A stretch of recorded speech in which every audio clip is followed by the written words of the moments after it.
Hello and welcome to Something Wicked. My name is Barry and today I'm going to be making this horrible little thing. It's taken from Claude Paradin's Les Devises Héroïques, a book of emblems that was first published in 1551. Now, an emblem is basically an image with an attached motto, and people at the time loved them because they were like puzzles with hidden meanings. But what is the hidden meaning within this image?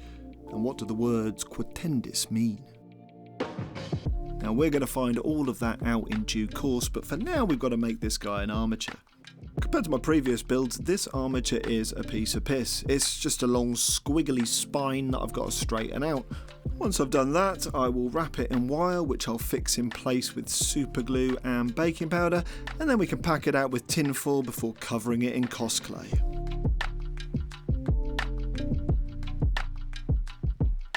Now, the reason I'm using cos clay is that it remains flexible after you bake it. The tail of this beastie is actually quite complex, so my cunning plan is to sculpt it in one long straight noodle and then bend it into that pretzel shape after it's cooked.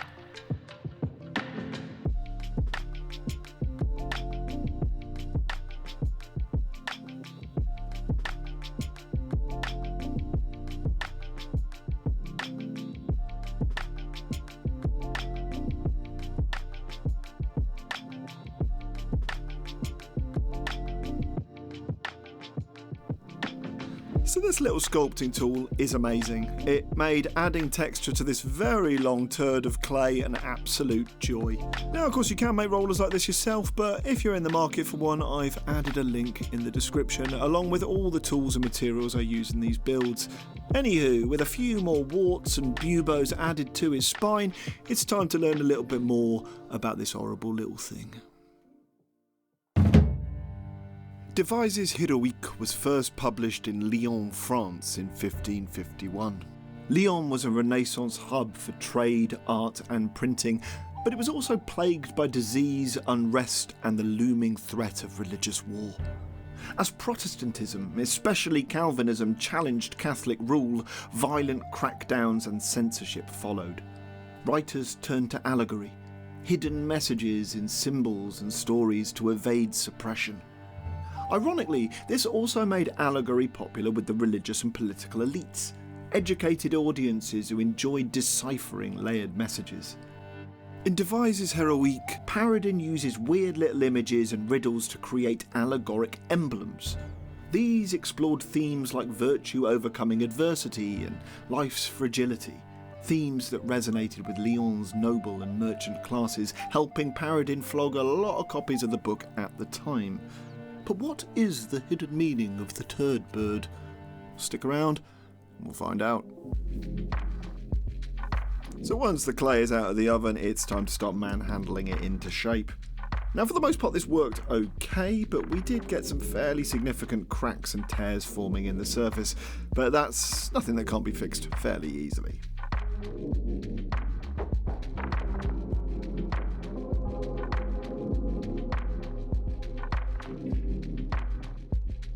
And once the repair job is finished, it's time to start working on this thing's wings. We're going to be using some 3.5mm aluminium crafting wire for the main part of the wing, which we're going to sharpen up using my rotary sander to give him a nice pair of wing shivs. Some thinner gauge wire will give the clay something to bind to, and I'll also use that to create the fingers for the wings, which I'll hold in place with super glue and baking powder. So once its pinion bones are set, I will pack out the wing fingers with clay, and then I'll shift my focus to its torso. So true to the original engraving, I'll layer that up with grotesque wrinkles and ridges before we continue our grim march north and pack out the head of this wretched thing with tinfoil. But what is the phallic flappy thing at the top of its body, and what do the words Quo Tendis mean? So the phrase translates as "where are you heading?" A deceptively simple question, and beneath the image there's also some text that warns us about the power of the tongue. It talks about St. James, who said that the tongue was full of deadly venom, likening it to the rudder of a ship, small yet steering the whole vessel. It also talks about a guy called Bias, a Greek sage who was asked by the Egyptian ruler Amasis to send back the best and worst part of a sacrificed animal. He sent only the tongue. This allegory warns us that when unchecked words take flight, they can shape our reality for better or for worse, and no one can know the long tail of their consequence. Do any of us really know where our words are heading? That's what Quo Tendis means. So now we know it's not a knob, let's get cracking on making this tongue. I'm going to lock the tinfoil in place with some wire, and then I'll cover the whole thing in some thick dollops of oven-baked clay adhesive to ensure that this layer of clay won't be going anywhere. And once I've smoothed out the basic surface of the tongue, I'll start adding the 2 deep lingual veins that run along the underside.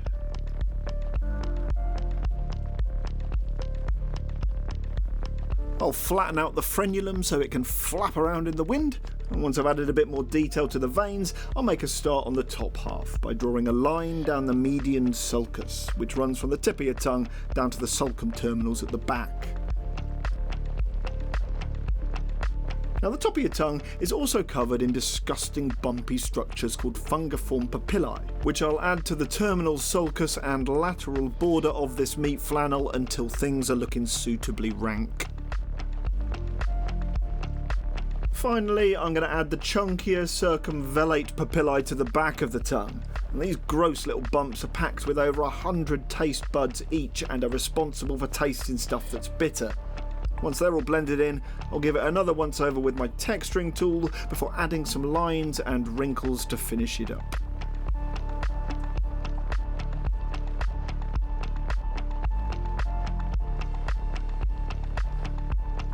So to wrap up the sculpting phase of the build, I'll mix up some 2-part epoxy putty and use that to form sharp, menacing barbs at the tips of the wing's fingers.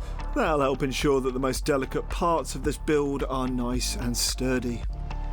And once those are in place, I'll give it another bake to lock everything in while you click the subscribe button, and then we can ponder what lessons this little abomination still has to offer us today. The way that we communicate today would have had us burned at the stake for witchcraft in 1551. Our words can now cross oceans to reach thousands of people in an instant, and yet we often treat them with little thought, as if they were without consequence. In times as fractured as these, the way that we speak to one another matters, and this is why the allegory of the tongue as both a rudder and a poison feels more relevant than ever. Careless posts and cruel comments can deepen divides, while thoughtful, respectful words, especially with those we disagree with, can help to bridge them. So we're going to be using pure red, warlock purple, crusted saw, barbarian flesh, matte white and black to paint this guy. I'll use the pure red to give him a nice horrible base coat, and once that's complete I'll use some of that crusted saw paint to darken up the recesses. Then I'll mix up a fleshy pink and I'll start to build up the highlighting on the surface. The veins on the underside will get a similar coat of pink highlighting, and then to further accentuate the detail I'll cover the surface of the tongue in water and use capillary action to draw down some of that crusted saw paint. Moving south, I'll start to lather his wing fingers in some more crusted saw, and then I'll mix up some with paint thinner and black paint to give the rest of its tail an unpleasant undercoat. From there, I'll get stuck into some dry brushing. The wing fingers will get a dusting, as will the rest of its rancid body, and then I'll mix up a shitty brown to coat the underside of its tail. A dark tone wash will get applied to bring out some of the detail in the clay, and then we can make a start on its flappers. I'll coat a square of baking parchment with Vaseline, and then I'll use an amazing type of glue called Fabri-Tac to create the wing skin. Fabri-Tac is a fabric glue, but if you're careful you can use it to create translucent membranes like this that set quite quickly and hold their form. I'll give the wings a lick of paint, and then I'll add some high gloss varnish and UV resin to make the tongue and body of this thing glisten with spittle. Now, once that's done, I'm going to set about building the base for the final display piece, and that's because I'm going to be giving this cursed creation away to one of my wonderful supporters. Stick around till the end to find out who that is, and if you'd like your chance to be gifted my next cursed creation, join me on Patreon or become a YouTube channel member. Anyway, without further ado, it's time for the money shots.